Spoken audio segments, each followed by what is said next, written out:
Cardoso scores career-high 23 points as Sky beat Wings 97-92. The Chicago Sky picked up a much-needed win in outlasting Eric Ogunbowale and the Dallas Wings. Camila Cardoso scored a career-high 23 points, and Courtney Vandersloot set franchise records for points and field goals as the Chicago Sky beat the Dallas Wings 97-92 on Thursday night.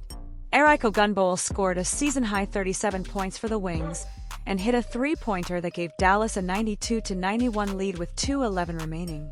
But Ogunbowale went 0 for 3 the rest of the way, and the Sky closed with a 6-0 run.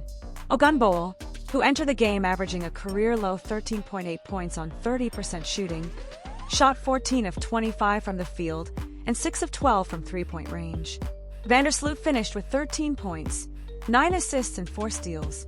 She moved past her wife, Allie Quigley, into first in franchise history with 3,728 points and 1,394 field goals. Quigley scored 3,273 points and had 1,386 field goals for the Sky from 2013 to 22. Vandersloot tied the record for field goals with a three-pointer midway through the second quarter. The two-time WNBA champion hit a pull-up jumper with 4:34 to go in the third to break Quigley's scoring mark. Angel Reese scored inside to give the Sky the lead for good at 93-92 with 1:21 remaining and finished with 6 points, 9 rebounds and 5 assists.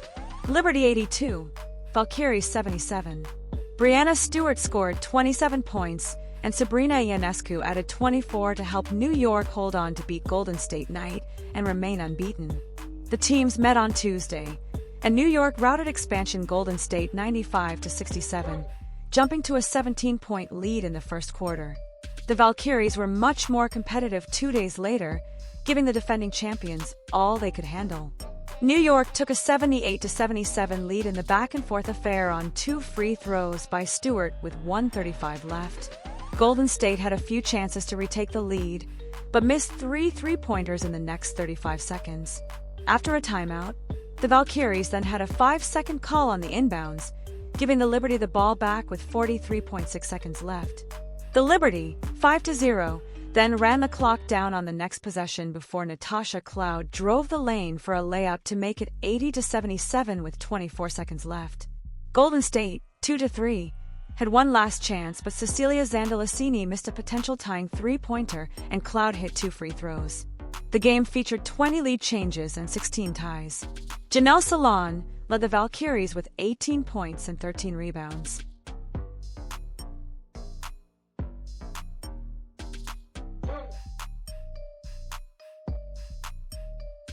Scoring from you tonight, what do you feel like was the biggest difference for yourself in terms of production?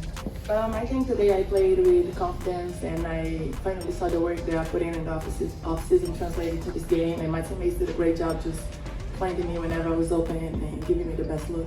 Like you said, the connection specifically between you and Courtney just felt like it was really popping tonight.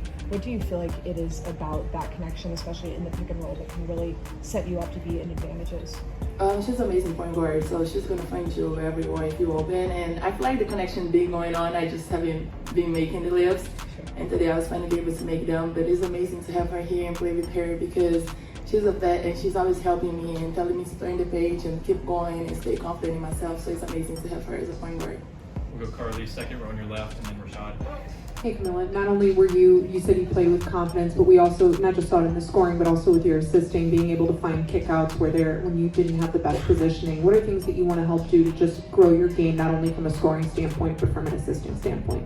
I feel like that's a thing that I normally do and people don't really notice. I'm a great passer. Like, I like to pass, and I think you'll probably know that I like to pass more than score. So whenever the double come in, I'm going to try to find the open pass, of course. Go to Rashad Carter on your left. First, congratulations on the win. Can you just talk about Sloot and just what she means to this team? She means a lot for this team. She done a lot in here, and she's one of our vets, and she's always there for us. So just by having her, like I said, it's special, you know? Like, she's always there for us. She's always helping us and supporting us, and she's a leader, and we like to follow her example. Like, she's always early in the gym. She always stretching, doing extra work. So it's amazing to have somebody like that, and she always talking to us as well and just lifting us up. Go Brian and then Zachary. Brian T. front row on your right.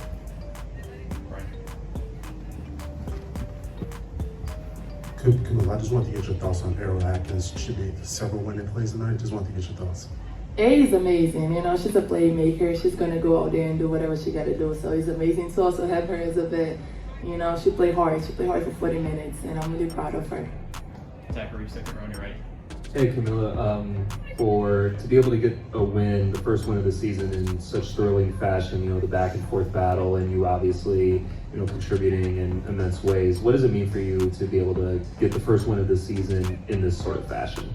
It means a lot to us. I think we was hungry for a win, and we're just all happy that we finally was able to come together and play like Chicago Sky today and do what we did tonight and got the win.